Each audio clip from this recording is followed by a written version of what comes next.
Mm, Muy buenas tengan todos ustedes, queridos amigos de Colombia, de un país del que guardo pues un gratísimo recuerdo, el país primero que visité de América hace ya 8 años, y agradecer la posibilidad que me dan de estar de nuevo con ustedes, aunque desgraciadamente desde este punto, desde una intervención grabada cuya realización es exclusivamente mi responsabilidad y de la que les pido disculpas si no sale todo lo bien que deseamos, ¿no? Me han pedido que les hable sobre la esencia filosófica de la atención farmacéutica, y me parece que es un momento muy importante para hablar de la esencia filosófica de la atención farmacéutica, porque miren ustedes, desde que allá por el año 90 Hepler y Stan pues publicaron aquel Opportunities and Responsibilities in Pharmaceutical Care, ha llovido mucho. Ha pasado mucho tiempo y aunque eso ha sido una eclosión muy importante para nuestra profesión, ha sido un hito muy importante, podemos pensar que pues casi 20 años después pues hay un cierto desencanto y hay una cierta frustración, porque todos aquellos anhelos pues distan mucho de haberse hecho realidad. Se ha hecho mucho trabajo, se han generado muchas ilusiones, ha habido mucha gente comprometida y sigue habiéndola, pero puede haber hasta un cierto desencanto, ¿no? Comentarles, por ejemplo, una anécdota de que me iban a invitar a un congreso en Chile para hablar sobre atención farmacéutica, y uno de los del comité organizador decían que, bueno, pues que de la atención farmacéutica para qué se iba a hablar si ya se había pasado de moda, ¿no? Yo creo que no está de moda, no estoy de acuerdo, posiblemente ha habido un desencanto, pero es que no se trata de que esté o no esté de moda, sino se trata de pensar si existe la necesidad de la atención farmacéutica para la sociedad a la que servimos. Las profesiones tienen sentido únicamente si resuelven un problema que tiene la sociedad, y hoy pues podemos decir que independientemente de que todavía no hayamos encontrado cuál es el camino real para abordar el reto de la atención farmacéutica, lo que sí es cierto es que la necesidad existe, ¿no? Y yo, pues a pesar de mi trayectoria, que se marca por muchos fracasos y muchas responsabilidades de las que no voy a huir de hablar con ustedes en estos momentos, sí puedo decirles que tengo más ilusión que nunca, porque creo que verdaderamente voy encontrando el camino, sé cuál es el camino que hay que seguir, y soy consciente de que va a costar mucho trabajo, porque los cambios que se necesitan son verdaderamente importantes. Y son verdaderamente importantes porque quizás no nos hemos planteado verdaderamente cuál es la esencia filosófica de la atención farmacéutica. Por eso les digo que me parece muy importante hablar de esto, ¿no? Yo incluso reconozco haberlo menospreciado cuando he escuchado a personas, probablemente a lo mejor los que más han hablado de este tema han sido la gente del entorno de la Universidad de Minnesota de Estados Unidos, sobre la esencia filosófica de esta práctica, ¿no? Y yo creo que ahí es donde nos hemos equivocado, ¿no? Porque hemos confundido la necesidad que la profesión farmacéutica tenía de recobrar un prestigio social que perdimos cuando la industrialización de los medicamentos, y que lo hemos ido perdiendo lentamente, y que es, bueno, a través de la dispensación de medicamentos en cierto modo hemos mantenido un cierto prestigio en determinados países en los que todavía la dispensación la hacemos farmacéuticos de medicamentos, pero ese indudablemente es un papel menor, y ese papel menor pues se refleja pues en la importancia de los planes de estudio, que haya pocas universidades que oferten los estudios de farmacia, pues significa que la profesión no es importante Y eso pasa en Colombia, donde ha habido 4 facultades de farmacia hasta hace muy poco y que recientemente pues hay una quinta. Y no sé por dónde iremos ahora, ¿no? Pero en general los estudios de farmacia, por ejemplo, en Europa, pues ahora con los nuevos modelos de unificación europea en el tema de los estudios, pues las carreras universitarias que éramos de 5 años, pues se han bajado a 4 años, incluso con la práctica profesional probablemente sean de 3 años y medio más un periodo de práctica, ¿no? Eso habla bien a las claras del desprestigio de nuestra profesión, porque no estamos acometiendo la necesidad social que la población demanda. Y entonces eso es un tema a reflexionar, ¿no?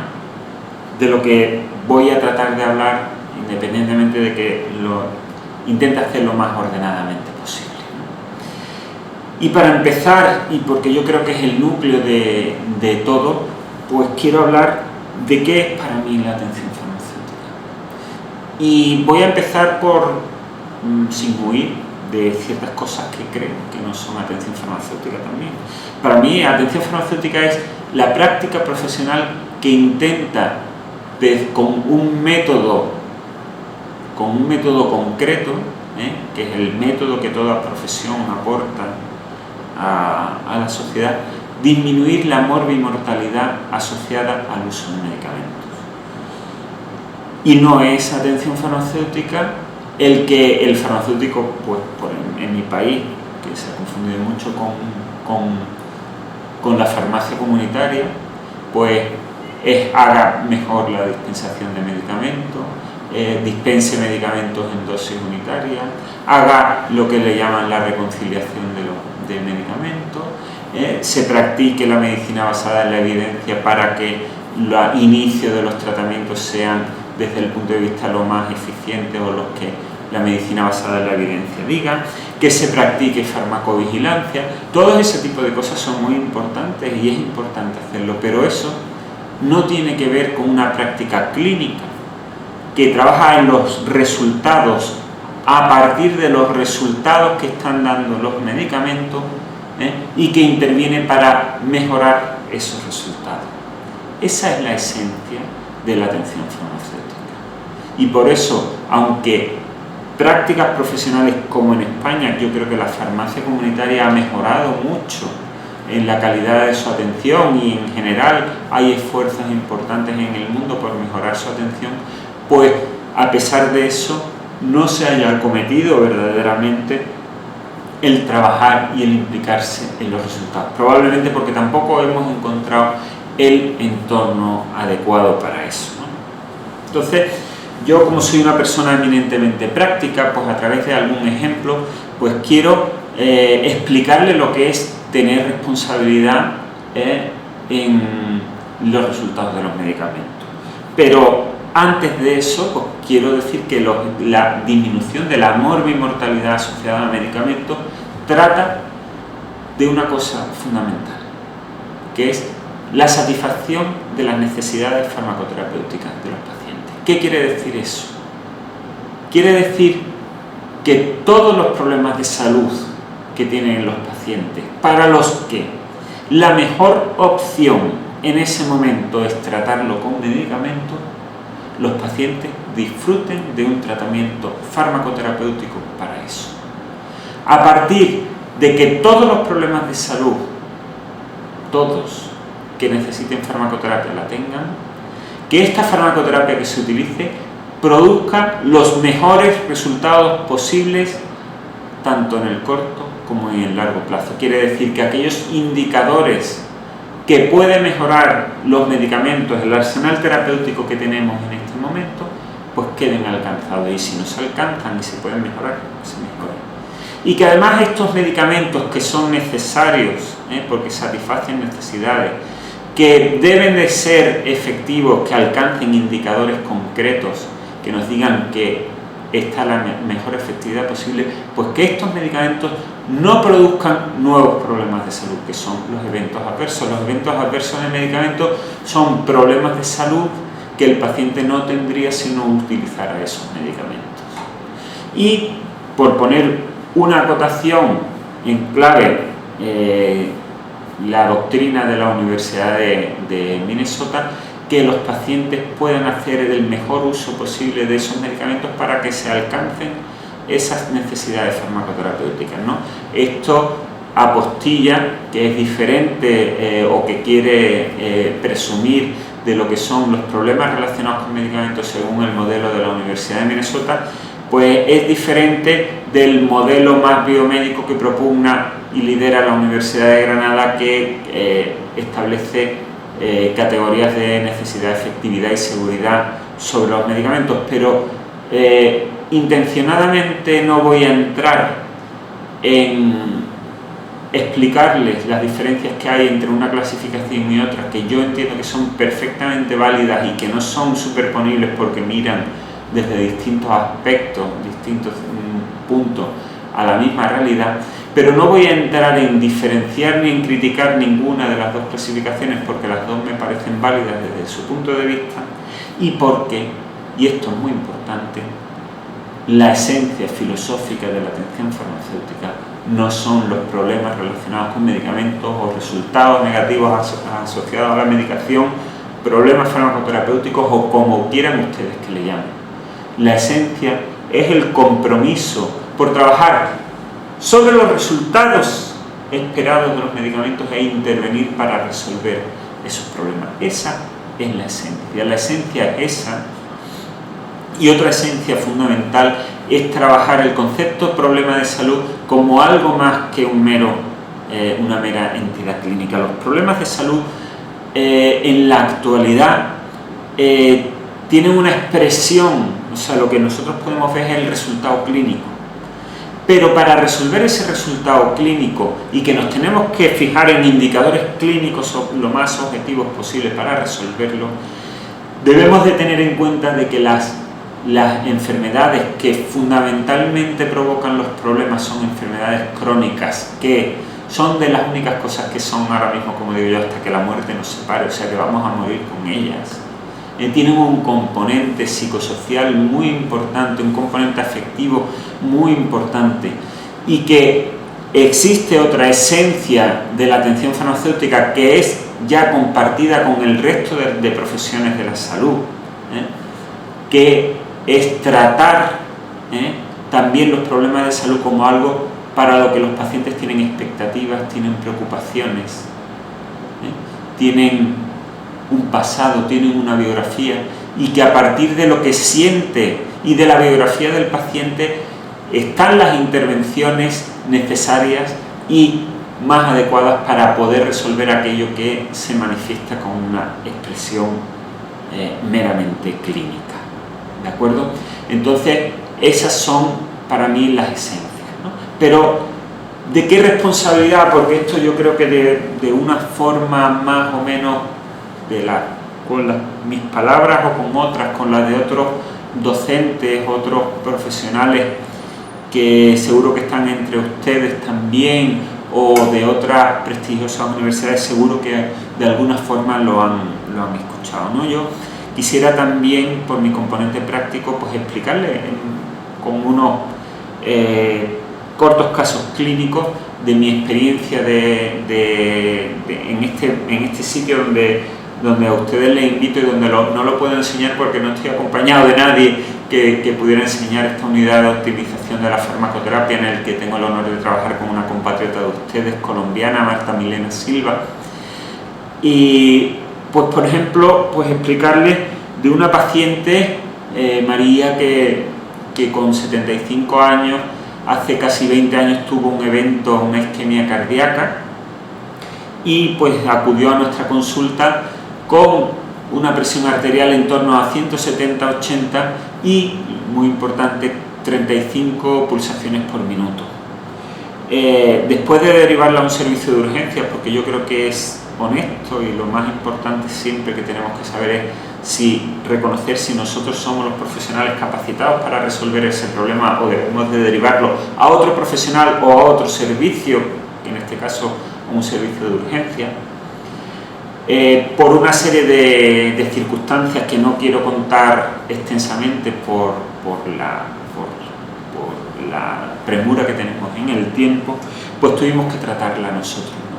Este paciente estaba utilizando atenolol para la presión arterial, no orinaba, y pues vimos que el tratamiento no estaba siendo efectivo y además que la frecuencia cardíaca podía ser responsable el atenolol, ¿no? Por tanto, teníamos un problema de efectividad y un problema de seguridad del atenolol.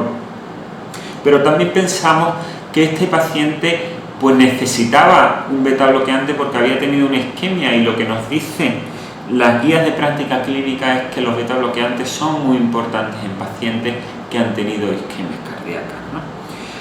Bien, pues nosotros trabajamos, estudiamos y propusimos al médico cambiar el atenolol por propanolol. ¿Y por qué? Pues porque el atenolol era un medicamento de eliminación renal y como el paciente no orinaba se estaba acumulando, se estaba subiendo la presión arterial y estaba manifestándose tóxicamente el atenolol. Y cambiamos al propanolol porque es un medicamento de eliminación hepática, con lo cual ya no tenía que ir por orina, y además recomendamos al médico la adición de un diurético para bajar la presión arterial y que pudiera eliminar líquido al paciente. El médico, lejos de molestarse por esta sugerencia, pues las acogió e introdujo furosemida y, como les dije, cambió propanolol. Hoy este paciente está fantásticamente, tiene una presión arterial que está entre 125 de sistólica y 70 de diastólica y una frecuencia cardíaca, tomando 20 miligramos de propanolol, de 65-70 pulsaciones por minuto. Y eso nos podemos sentir orgullosos, ¿no? Y otro caso que también quiero contar, pues de una paciente que tuvo un ictus el año pasado y que tomaba pues piracetam en ampollas bebibles, tomaba nimodipino, 30 miligramos cada 12 horas, tomaba lisinopril hidroclorotiazida, 20-12,5, y este paciente tenía una hipotensión muy grande. Además tomaba ácido acetil salicílico a 200 miligramos diarios, ¿no? Bien, pues le propusimos al médico, perdonen por el directo, para su depresión post-ictus tomaba el paciente fluoxetina 20 miligramos cada 12 horas. Pues bien, estudiamos la medicación porque tenía el paciente una fuerte hipotensión, tenía como 100-60, 90-60, incluso a veces menos, y estudiamos su medicación y detectamos que la fluoxetina pues puede interaccionar con el nimodipino y hacer que los efectos tóxicos de este medicamento, que tiene un discreto efecto hipotensor, se manifestaran. Realmente teníamos entonces un medicamento que en la práctica general, como el nimodipino, podía ser un discreto antihipertensivo y que probablemente pocas personas utilizan como antihipertensivo, pero que se estaba comportando como un fuerte hipotensor en este paciente. Bien, aparte de esto, pues el paciente, la depresión pues le había empeorado porque estaba pues muy preocupado realmente con esto, ¿no? Pues bien, propusimos al médico reordenar toda su medicación y propusimos suspender nimodipino, suspender piracetam, cambiar ácido acetil salicílico de 200 por la dosis habitual que se usa para prevención del ictus en España, que es de 300 miligramos, y este paciente pues incrementó los valores de presión arterial a niveles que está ahora mismo en 125-70 y desapareció ese problema, y creemos que tiene un tratamiento que, según la medicina basada en la evidencia para prevención del ictus, es correcto con ácido acetil salicílico de 300 miligramos.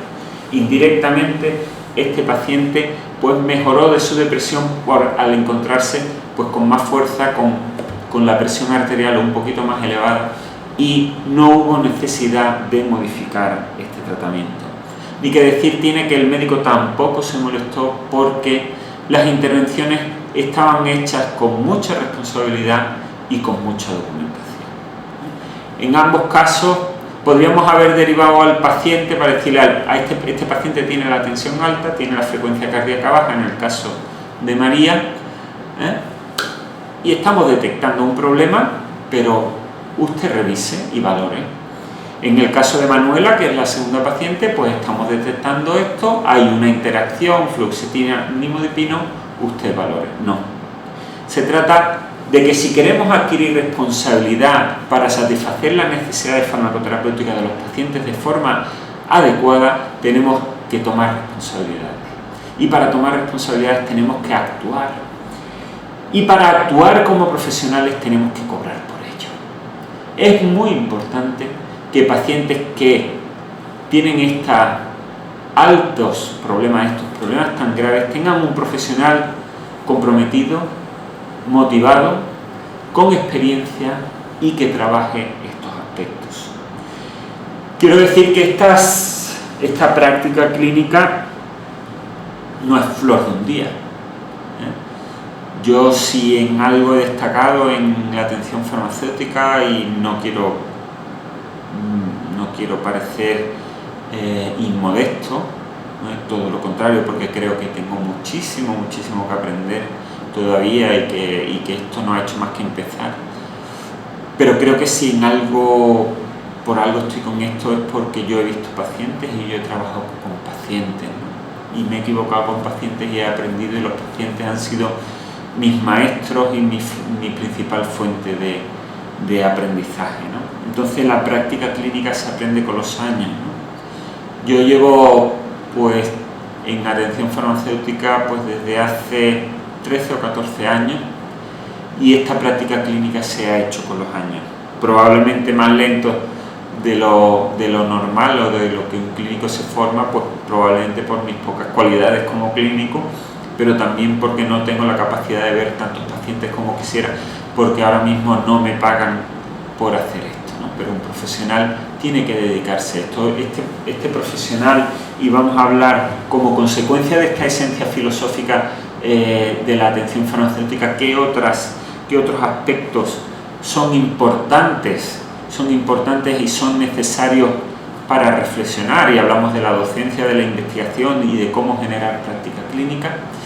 Pues esto no se hace de otra forma que viendo pacientes, y de alguna forma, por haber tenido que vivir de mi farmacia comunitaria en este momento, pues hace, y porque todavía esta práctica no es una práctica generalizada, hace que yo ahora mismo pues pueda tener pues 80, 90 pacientes a lo largo de un año, de este último año, y que pues 80 o 90 pacientes hablamos con cualquier médico y lo ha visto en 2 o 3 días perfectamente, ¿no? Entonces, de ahí que la práctica pues derive en este lento aprendizaje y esta lenta evolución que estamos teniendo en la atención farmacéutica en el mundo. Porque, y vamos a hablar de cómo se hace uno clínico y cómo se especializa en este tema, y hablamos de la docencia, pues es muy importante que este esfuerzo tan grande que tenemos que hacer los farmacéuticos para reorientar nuestra actividad profesional hacia la atención farmacéutica, hasta la mejora de los resultados con los medicamentos, pues esto implica que las facultades de farmacia tienen que enseñar farmacia de otra manera. En España, que es la parte que yo más conozco, pero creo que también en otros países pues puede ser muy parecido, se está enseñando en las facultades una profesión que ya no existe. Y lo quiero decir categóricamente: el 70-80% de los profesionales farmacéuticos que egresan de una facultad de farmacia española lo hacen para trabajar como clínicos o presuntamente clínicos en una farmacia comunitaria o, en menor grado, en una farmacia hospitalaria. Y sin embargo se enseña para fabricar medicamentos. La fabricación de medicamentos hace muchos años que la dejamos, y en los laboratorios farmacéuticos españoles los farmacéuticos trabajan fundamentalmente en el área de marketing, en el área de información a profesionales sanitarios sobre los medicamentos, pero los profesionales que trabajan en la fabricación de medicamentos hace tiempo que ya son una auténtica minoría. Son una auténtica minoría y desde que en el año 1990 la dirección técnica de los laboratorios farmacéuticos dejó de ser exclusiva del farmacéutico. Cuando se liberaliza algo, pues se elige al profesional más capaz. Los laboratorios farmacéuticos no son tontos, y si el profesional más capaz para ser director técnico de un laboratorio fuera farmacéutico, pues seguirían teniendo farmacéuticos. Pero esto no es así, porque la dirección técnica de un laboratorio moderno tiene mucho más que ver que con el conocimiento del medicamento, con los conocimientos de los procesos. De ahí que gran parte de los directores técnicos de laboratorios, ahora mismo de los laboratorios farmacéuticos, pues sean ingenieros y sean especialistas en calidad, mucho más que farmacéuticos. Entonces las facultades de farmacia tienen que optar por dos cosas, sencillamente, yo se lo digo, por dar respuesta a la necesidad social que hay de disminuir la morbimortalidad asociada a medicamentos y de formar profesionales clínicos, que es lo que ahora mismo están saliendo de estas facultades, o luchar por volver a trabajar en este tema y reorientar la farmacia a lo que siempre ha sido, que yo no digo que no sea necesario, y que vuelvan a retomar el tema de los laboratorios de producción de medicamentos. En este caso, si esa es la opción, que es muy legítima, honesta y que la entiendo perfectamente, pues tendremos que decir que habrá que crear una nueva profesión que se oriente a esto, porque las profesiones existen porque hay necesidades sociales, y cuando las necesidades sociales desaparecen, o la profesión cambia o se elimina. Y por tanto, como hay una necesidad social de profesionales que trabajen en la disminución de la morbimortalidad asociada a medicamentos, habrá que crearlo. En este sentido, en mi última estancia en la Universidad de Minnesota, en el año 2005, estaban trabajando para hacer un perfil, que le llaman un perfil de competencia, basándose en qué características debe de tener este profesional que debe de trabajar con pacientes, y hacer la currícula de ese profesional. Y ese profesional, pues si no se llama farmacéutico, se llamará, como yo le llamo, farmacoterapeuta, o se le llamará como quiera que se le llame, pero indudablemente es un profesional que tendrá futuro. ¿De acuerdo? Entonces, la docencia de pregrado tendrá, en mi opinión, y quiero ser honesto con ustedes, aunque me pueda equivocar, lógicamente, yo me puedo equivocar y me he equivocado muchísimas veces, pues creo que debe de reorientarse. Pero también es muy importante pensar que un clínico como el que yo les he hablado no se hace en un día. Y los clínicos se forman como discípulos, de profesionales que tengan esta práctica. Y yo creo que quizás eso es lo que está enlenteciendo el proceso.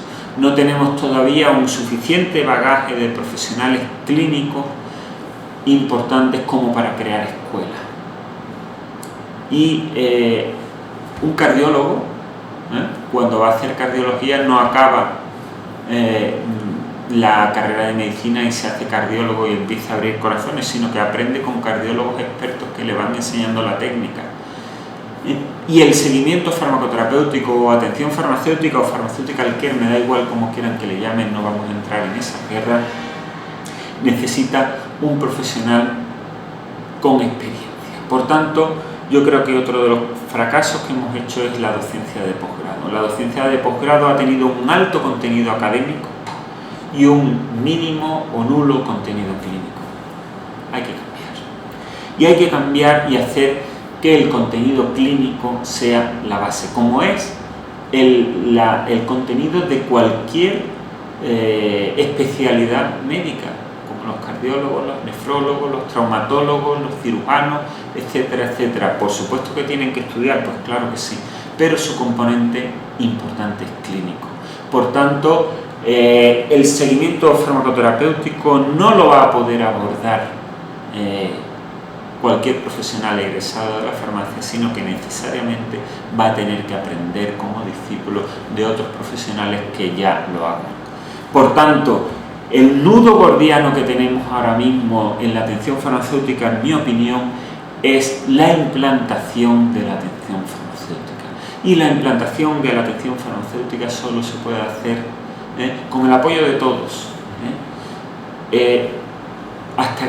No podremos culminarla hasta que tengamos un núcleo de profesionales suficiente con experiencia clínica. Por tanto, estamos hablando necesariamente de un proyecto a medio o largo plazo, que necesitamos que sea apoyado, porque necesitamos que esos profesionales que tienen que comer todos los días pues tengan un sueldo acorde a su responsabilidad y a su aprendizaje, y que desarrollen esa experiencia.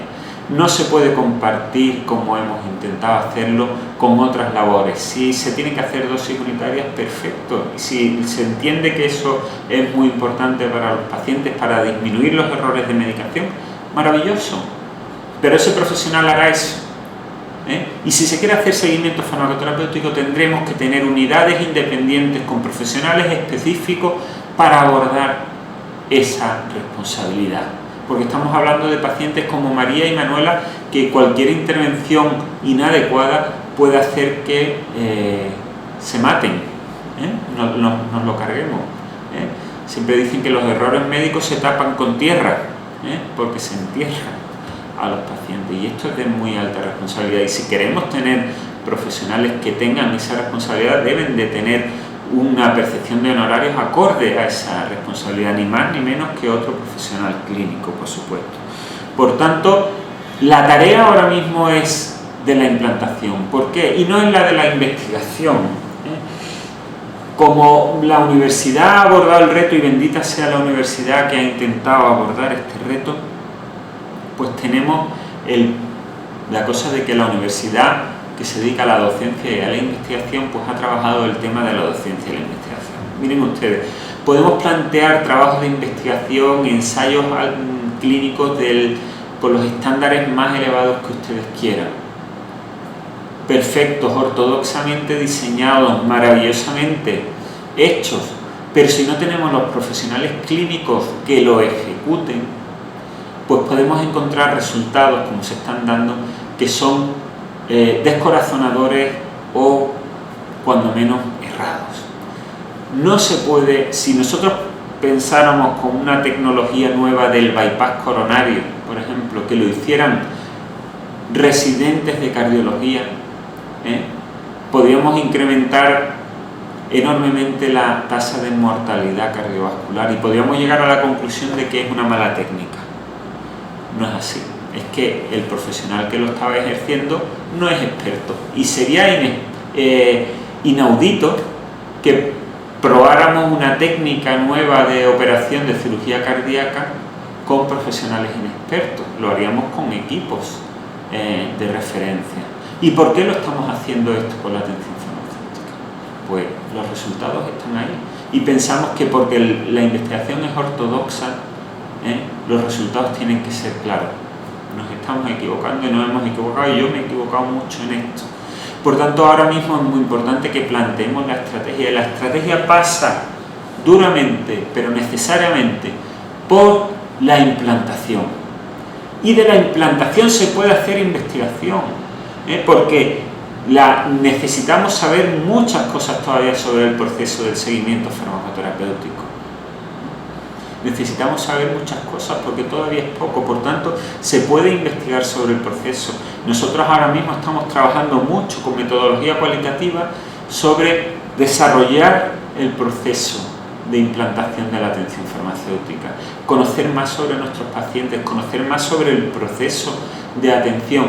Eso es lo importante ahora mismo, porque de ahí se puede desarrollar una investigación utilísima para el momento en el que estamos en la atención farmacéutica, y de ahí se puede extraer la docencia. La docencia, la investigación tienen que venir acompañadas de la implantación, porque la docencia, como le he dicho, tiene que ser fundamentalmente clínica, con un porcentaje mucho más elevado de clínica de lo que es lo académico. Ahora mismo es mucho más importante ahora mismo la parte de aprendizaje clínico, y de ahí se puede derivar todo. Por tanto, necesariamente, y mi apuesta ahora mismo es porque nos apoyen para formar centros pilotos donde con un trabajo a largo plazo podamos implantar verdaderamente podamos investigar paralelamente y podamos hacer docencia. Por tanto, yo pido que la universidad se pueda implicar en esto, en lo que nos pueda aportar como método investigativo y método docente, pero que también pido que las autoridades sanitarias nos apoyen, y si no nos apoyan las autoridades sanitarias, pues que nos apoye alguna aseguradora que pueda ver algún honesto beneficio para la atención a sus pacientes, o que nos apoye algún laboratorio farmacéutico que quiera apoyar a estos profesionales en la generación de este sueño que nunca llegamos a tocar con los dedos todavía, de la atención farmacéutica. Necesitamos paciencia, necesitamos trabajo y necesitamos formar un equipo que fundamentalmente ejerza la práctica clínica y del que se traduzca la investigación y la docencia para generar un nuevo escenario que dé respuesta a esta necesidad. Ya voy a terminar con todo esto,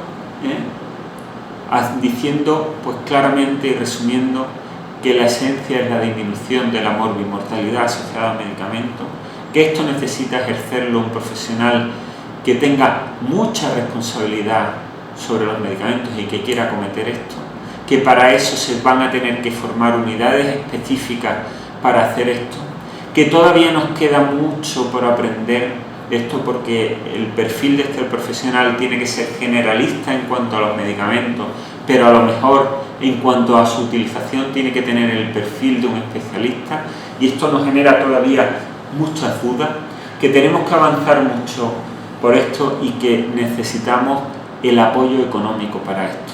Creo que éticamente es imperdonable que, teniendo la herramienta que tenemos para disminuir la morbimortalidad asociada a medicamentos, no la apliquemos. Y que los escasos resultados hasta ahora no son excusa en modo alguno, porque se está dando mucho dinero en tecnologías prometedoras, en investigaciones prometedoras, y me acuerdo del trabajo con células humanas, troncales humanas, células madre, que se está aportando mucho dinero porque se presume que algún día va a dar resultados. Apuesten, yo llamaría a quien pudiera ver este vídeo, apuesten por la atención farmacéutica, apóyennos de verdad, porque estamos ante una tecnología que puede contribuir a un uso más eficiente de los medicamentos. El medicamento más caro no es el que cuesta más, sino el que no produce el beneficio deseado. Muchas gracias, queridos amigos, mucho ánimo en este camino. Me tienen ustedes para lo que quieran, para que luchemos por conseguir triunfar en este camino. No importa si los resultados finales los vamos a ver, lo importante, como dijo Robert Louis Stevenson, el creador de la Isla del Tesoro, lo importante de los viajes es el camino, no la llegada.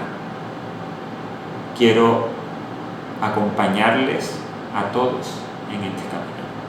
Muchas gracias.